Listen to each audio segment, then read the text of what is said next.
Welcome to the final episode of Thoughtful Thursdays, focusing on mental health. It's a pleasure today to have with me Dr. Bassam, who's a consultant psychiatrist at Mediclinic Dubai Mall and Mediclinic Parkview Hospital. Pleasure to have you with us, Dr. Bassam. Welcome, Dr. Layth. It's a pleasure. Thank you. We are going to talk today about well-being and stress. Talking about this, the biggest subject or the biggest issue that a lot of us facing these days, and I'm sure you will see a lot of patients in your clinic, as I've seen in my clinic, complaining of stress that is affecting them in a very negative way. And we all know that stress is a common emotion that we experience almost on daily basis. And we know that a little bit of stress is quite helpful because it will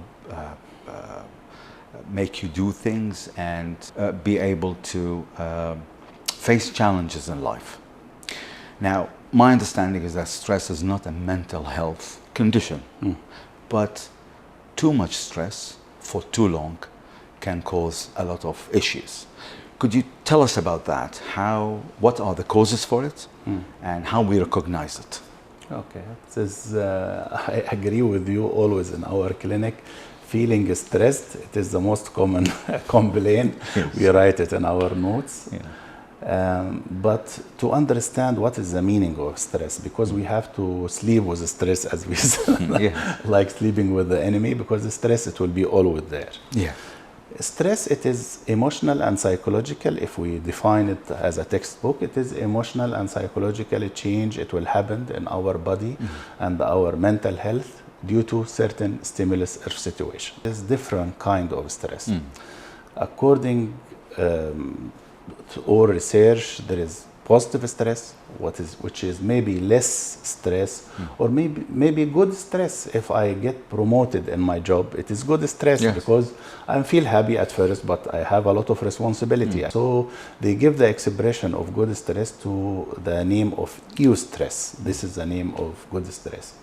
The different form of stress, which is hectic and affect our mental health, it is two types of stress. Either the stress is bad, like I lost somebody, I love him, I am in financial crisis, I lost my job, I have a bad manager, whatever. Or it is good life situation or normal life stressor, but my thinking, it is a stressful way of thinking. Like you understand, Dr. Layth, a lot of us, we have some negative way of thinking, either depressogenic way of thinking or an exolytic or an exogenic way of thinking. For example, we think a lot about the future. We accumulate a lot in our brain, thinking what will happen to us, what will happen to our family. So collection of all negative stress will make a lot of anxiety. And I guess not all these anxious thoughts, probably 70% of them will never happen. Yes, sure. So it's just worrying excessively for no good reason. Sure. But I guess what you're saying is that this is the part of the negative thinking that stress modulates in us. Yes, I agree with you. So if we go back to stress, it is not a matter of the stress itself, how to deal with the stress and how to manage stress to resolve the stress. If it is bad stress, how to adapt with this stress, how to manage this stress by way to help us to go out very fast from stress. And then when we say chronic stress, this is a stress that goes on for a long time.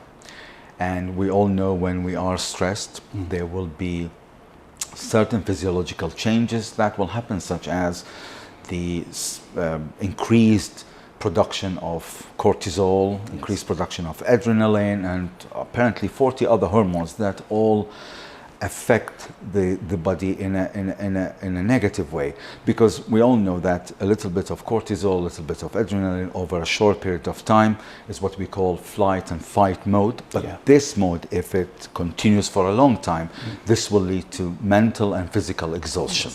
Yes, sure. And to estimate the effect of stress, if it is positive and negative, we have a lot of literatures about that. sometimes the stress, it will improve our, if like you said, some cortisol level will stimulate our body to be in active situation, so performance, it will be better. Cognitive ability, it will be better. Communication skill, it will be better. Maturity, it will be better, because this is one rule in how to rear our children, how to make more mature, to be strong in life, to expose them to a little stress step by step. Exactly. So to have more resilience, adaptability, and ability to cope with the future challenges. Yes. Otherwise, there is no resilience. They will be easily fragile, and a lot of families face this in the kids in age of 20. They didn't expose to any kind of stress. Suddenly they went to university abroad, they collapse and they have an anxiety, panic, or maybe psychosis. Yes. So in this way, stress is something productive. But our talk about what if the stress is more than usual, and we didn't succeed to how to manage the stress, and the cortisol level is getting high. So we will find a lot of symptoms. At first, there is psychological symptoms. I feel all the time I'm not happy, I'm sad. It's easy to get angry. Whatever you said to me, I easily... So low tolerance to frustration. Low tolerance of frustration. Sleep will be disturbed. My ability to start conversation, it will be difficult. My enjoyment like before, it will be disturbed. Yes. If we go to physical, a lot of people go, according to the research, 4 out of 10 of the patient going to family physician, they found themselves psychological patient, not medical patient, because they have a lot of issue, which is vague symptoms. You understand, either muscle pain, irritable colon, headache. A lot of symptoms come to us from our colleague referred, and they are exposed to stress and they don't know what is the stress do. So to sum it up, I think the effect of the long-term stress, it manifests as a way of feeling, thinking, behavior, and emotions. Yeah. And that could lead to different mental and physical health issues. And some people kind of like cope with it in a negative way. So there's avoidance, there is also use of alcohol or increased smoking. And all these issues create probably more stress in long term, because these are maladaptive coping mechanisms. So let's talk about what can they do themselves to help themselves, and how we as professionals, if the issue comes to us, we could help. Yes, okay.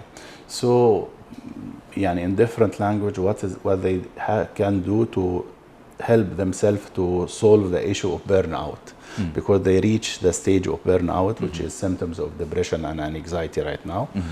I think in stage which is mild stage, they can help themselves by themselves, or by the help of the family members or colleague around them, in form of some healthy tips related to work environment. For example, they have to put boundaries at work, boundaries time-wise, and boundaries space-wise, and boundaries also emotional-wise. Okay. That if it's at work. At work. Okay. At home? At home also, we have to understand. We have to control our thought and listen to the other partner to understand. We have to make some entertainment.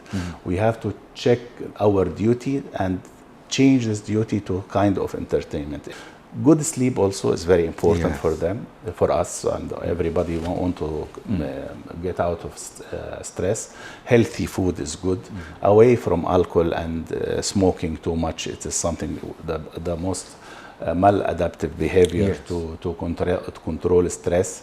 Also, the taking leave and taking sometimes for us, sometimes for a family, and go away and take sometimes personal for us. And the most important part, how to think positively.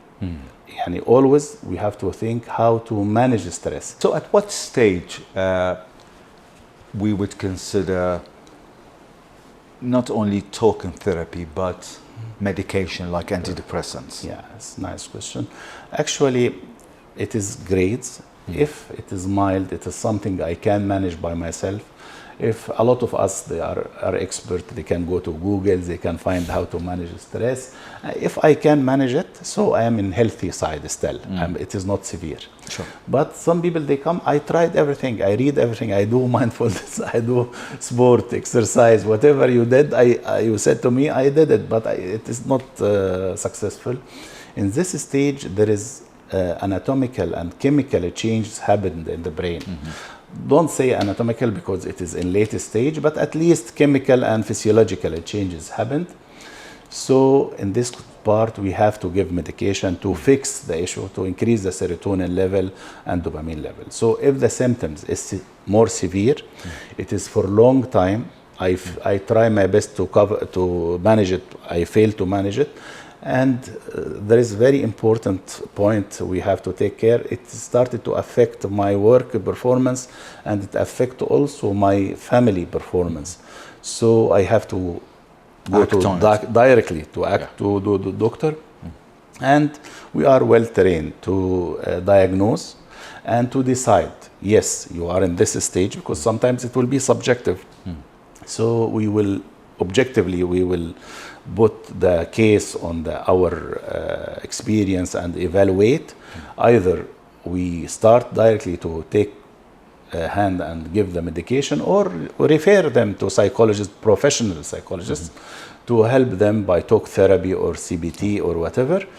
And then we will continue with the management plan. And I just want to kind of like just clarify, and I'm sure this is probably your point of view also, is that the antidepressants are not the answer. It is just to give you the strength, willingness to deal with the issue in hand. Yes. So it is not something for lifelong or very long time necessarily. No. It is that brief period of time just to help you to do the self-help you want, but you can't because of the, as you said, the changes in the chemical level or chemical imbalance in the brain. Yes. So, to sum it up, we need to understand where the stress is coming from. Yes.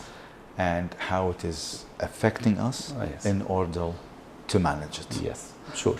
Dr. Bassam, thank you very much for your valuable input. Pleasure. Thank you. Pleasure.